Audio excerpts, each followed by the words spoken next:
Hi, Misha here, and I guess we'll do another black box. A few commenters said I should do one every week. You know, when there's something I have to say or the mood hits me, I can do it. But sometimes I just don't feel the need or purpose or energy. This is, kind of my third job on this channel. This is my personal channel. Mishaco is the main channel. That's kind of secondary job. And then, of course, I have my day job. So sometimes I just don't have energy left. But a few little things. This will be a shorter one. The last couple of black boxes have been pretty long. So I thought I'd give kind of an update of what's going on. A little bit of new news here and there.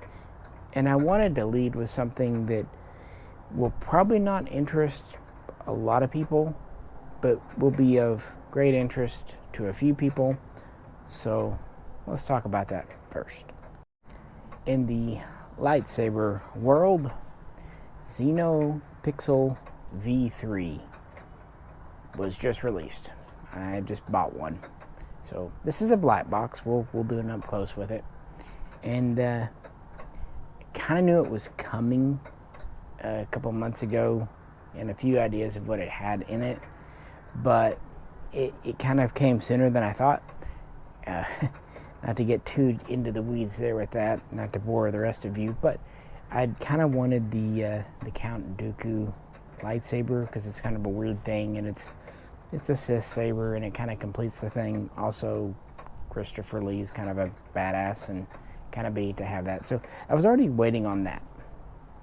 And lo and behold, over at Darkwolf Sabers, it popped up, which was good because he was doing a discount coupon through February, and I thought it would be my luck that the one I do want will come out like March 1st. But no, it actually came out a few days before the end of the coupon, so that was already great. But when I went to pick installation options, which you can do, I noticed that Xenopixel, however you like to say it, my speech says Xeno, but Xenopixel V3 was an option. Now, up to now we've had V2, and it's a really big step forward from the original Xenopixel, and it was getting really quite close to Profi, however you want to say it. My speech says Profi, but I think I'll both say Profi.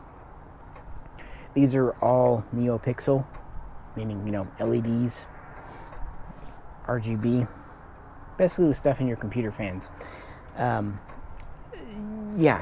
But Profi is really good if you're a programmer and want to take the time. Xenopixel is more of a plug and play, ready to go, and it's the economical choice. I've talked about its features, even shown off some. We will do a big lightsaber video, Fox and I, one day when it's warmer. We can kind of get outside at night and do it. You don't really want to do it in the daytime. It's not as effective, and night's been really cold and rainy, so bleh. When it gets nice and warm, we'll do. But what is V3? It seems like it's a pretty major update, and I have to give them credit. Every time they release a new Xenopixel, they don't just make a couple of changes. No, they really kind of load it on. Something that I kind of figured would be there because it's in Profi, and it's something that is a small detail. You don't really even notice it's not there until you see it's there. Accent swings. It's kind of a little bit of a, at the end of a kind of a stopping swing. It's an accent. When I get the thing and do a video, we'll talk about it, and I'm sure you'll pick up on it. It's a subtle thing, but it just goes to make it that much more believable of a, laser sword. Another thing that doesn't really help me, but it's app compatible, so you can, program it, work with it over your phone now. Cool for you. But what is nice for me, the menus are going to have voice cues, options, whatever, more than they have now. And, on the original Xenopixel 2, you basically would hold the button down for 2, 3, 4 flashes. Well, even for sighted people, sometimes they miscount a flash, or with some sabers, like say the Youngling Slayer or the Obi-Wan, because of the design, you don't have a flash. So you're just sitting there kind of counting seconds. And they're not exactly seconds. They're more like long, short seconds. Like 0.75 of a second. Either way, kind of a time thing. And it's hard to get it right 100% of the time. Well, now it's going to give 2, 3, 4 beeps. Really great for me, but really great for anyone. I think it's just a great change, and basically just easier navigation seems to be the name of the game. And beyond that, more expandability. Hard to say, but more Saber styles and configurations will be available. We already had a decent number of about 6 or 7 different styles, maybe more, with the V2. Well, this is going to have potentiality to be upgraded to dozens, maybe even nearly 100 different styles. So it's more programmable in the style department. Now, I don't know if that means the end user can do it, or maybe the manufacturer will have to with an updated SIM card or board. Hard to say right now where it can go, but there's a bit of expandability there. I'm kind of wondering if there might be some more color options too, based on how it's kind of reading. It just seems like there's more going on, and there's also more sounds. On the original one, you could put in any sound you wanted as long as there's already a field for it, like swing and all that. But it seems like there might be more positions, more file types for more sounds to kind of come on.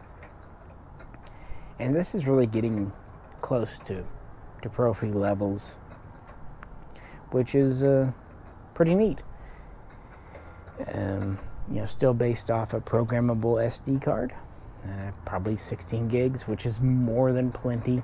Trust me, if you try to get more than 2-3 dozen on a Saber, it gets very convoluted. Frankly, I like to knock it down to maybe half a dozen that are purpose built towards that Saber. And since the Dooku version, Christopher Lee, is known as a duelist, it's kind of fitting that his Saber would be the first to have an improved Xenopixel board. So I will probably do a video on that on its own. And I was already planning to do a video on kind of Sith-inspired lightsabers already. And I've actually already recorded one on some Jedi ones. I just haven't published it yet. But that was pretty neat news.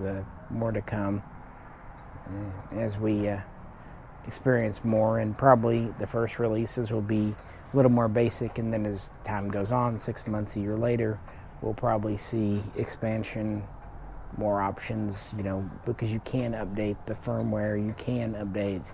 They usually do release patches and things on the website you can download and upgrade your Saber with. So really excited to see where this goes. Of course, now I'm going to want to upgrade all my old Xenopixel V2s to V3s, and I don't know if you can just do that and swap cores out or not. It'd be kind of neat if they offered to send in the Saber and they'll give you a new core service for whatever dollar, but that might be a more ass than it's worth, if we're being completely serious. One final thing, it does seem like the V3 is still going to be a single button. That just kind of seems to be the way of it. To be fair, the 2-button designs, it sounds better than it is, but usually the second button just ended up being on-off, and then everything else was through the other button in the first place. So that's some lightsaber news. Haven't talked about lightsabers in a minute here, but I just wanted to plunk that out there. But what else has been going on? Probably the next video I publish after this will be another model video. I did kind of a teaser, and I put out the Prince Raphael from Hobbymaster. I have a few others from them to show, but since I only have those few, I want to kind of space them out, maybe one every week for a month, just get through them. I don't know when. I guess the next big thing I'll probably be getting from them, and I don't know when it'll be out, but it'll be the MiG-31, which I'm greatly looking forward to. We'll see, though. There's also a new F-101C Voodoo. we've had the Voodoo before, but it's been the 2-seater. So I think this is the first single seat we'll be getting from Hobby Master. It's supposed to come in at the end of 2023, but in Hobby Master terms, that'll probably be middle of 2024. They've gotten egregiously behind on their delivery schedules, and that's part of why I haven't been picking up as much. Plus the cost hike. It's just, I had to be really choosy. But a few new things here and there. In model news, and I mentioned this last time, Eagle Moss, what was Eagle Moss, has been picked up by a new company. They're going to be picking up the production line, and I am eagerly awaiting news there. No real news since I mentioned it last, but I just wanted to point that out so in case someone missed it. I'm really hoping they actually start the Stargate line. To be fair, that was just barely getting going when Eagle Moss went tits up. And there's still a lot of Star Trek stuff they can do, especially with the Strange New Worlds. I think ships from that show would be a hit because people like it. There's also a lot of new ships from Picard. A few in Season 2, like the Stargazer A, or what do you want to call it. But also Season 3 is showing new ships, and we really need those. And what else? The Battlestar Galactica, it would be neat if they pick it back up, but I also feel like they did a really good job. There aren't as many ships in that. They hit all the Battlestars. They pretty much got all the fighters. There's a few Cylon things they didn't get, like the Resurrection ship and a couple of other base star types. But if they don't pick up the Battlestar Galactica, well, I understand. But it'd be neat to get maybe 5 or 6 more issues in it, I still wish they'd do like a miniature pack, kind of like a shuttle pack, but of civilian ships. But yeah, it's probably just wishful thinking. If they do them, they'll probably be full size and full price. But oh well. Really surprised we didn't get like Cloud 1 though, or the Demetrius. I think that was the sewage ship basically. Or we got the Astral Queen. That was good. A good model too. So we got that. Yeah, I don't know. It's kind of surprised what we didn't get, but yeah, they hit all the highlights really.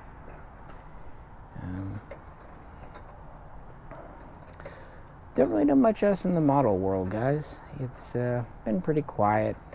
Of course, I haven't really been looking into it too heavily, I do confess. If you've been watching the Mishaco channel, we've actually been cranking out videos over there pretty regularly. Might take a little rest, might not even publish it, just kind of like slow down for a week and see if anyone notices.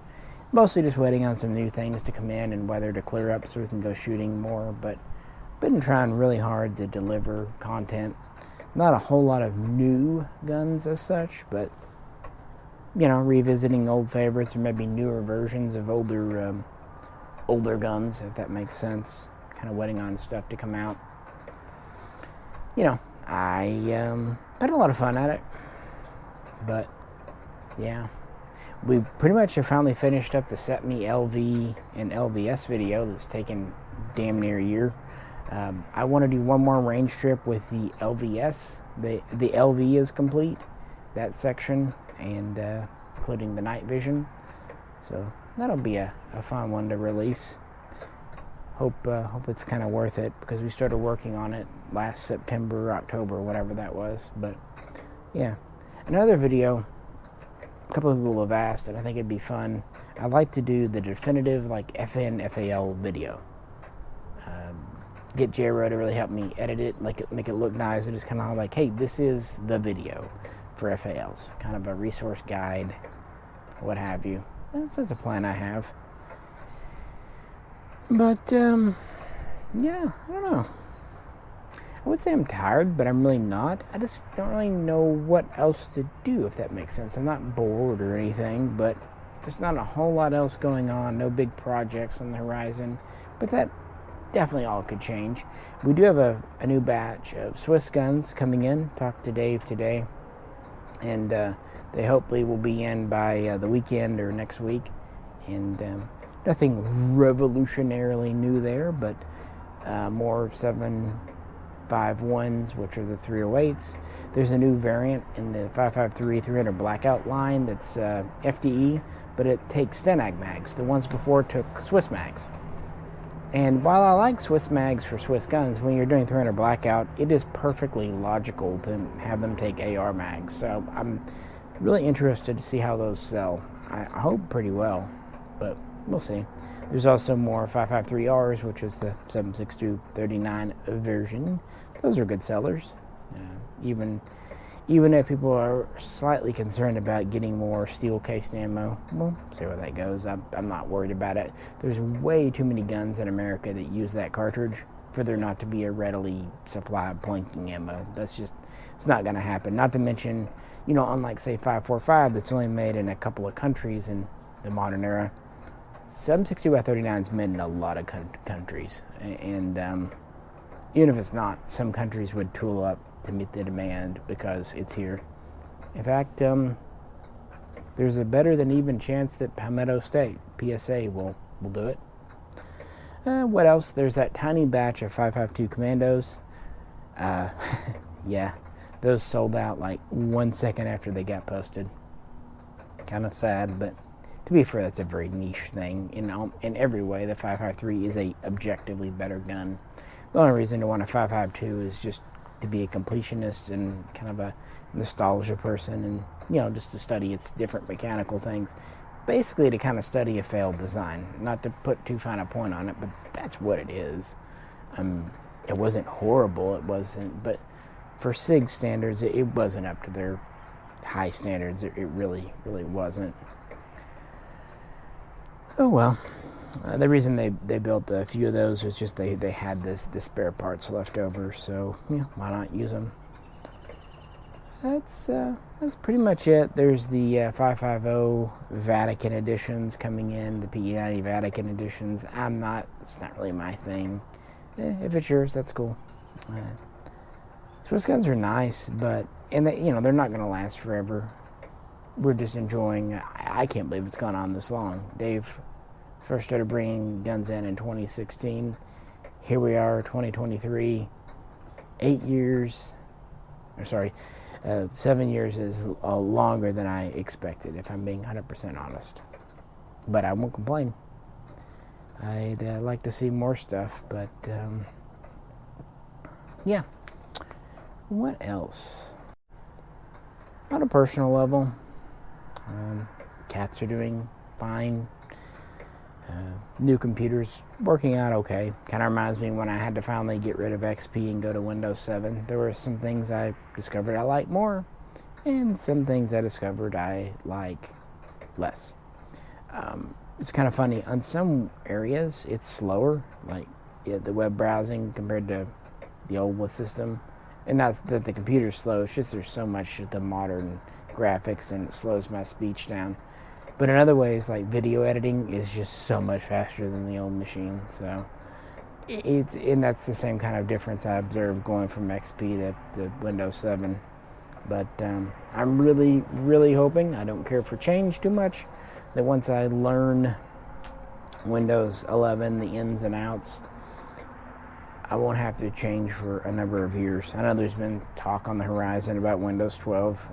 Kind of following the rule of thumb of how Microsoft does OSs, it'll probably suck. I'll pick up with Windows 13, Lucky 13 or whatever they call it.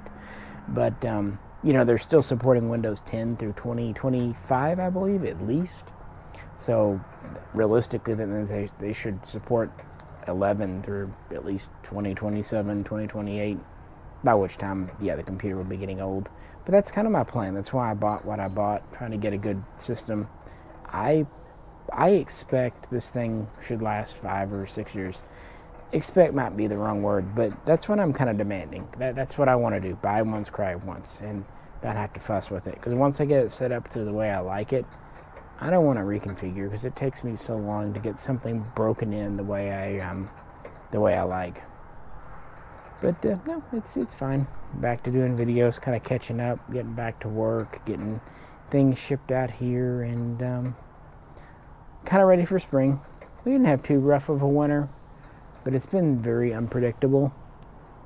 And yeah, just ready for nicer weather. Get out and be able to do some shooting. Get out to the cabin area a bit more. Stay some nights out there. You know how it goes. But I just want to do a quick black box update, mostly because I was excited about the Xenopixel V3, but I understand that's not everyone's cup of tea, so I just kind of wanted to follow on with some other news in life. And next time, kind of thinking of a video topic. Just because it's kind of at the top of my mind, because Google and YouTube auto feed.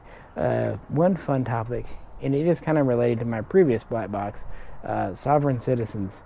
The 15-minute Google expert. So that could be an interesting topic, because it's one of those things that in theory doesn't sound bad, but then you watch videos and in practice and that we might talk about that next time. It's more of a topical video, but just thought I would try to do this for you tonight, guys, before I hit the hay. As always, if you could, please like, share, subscribe.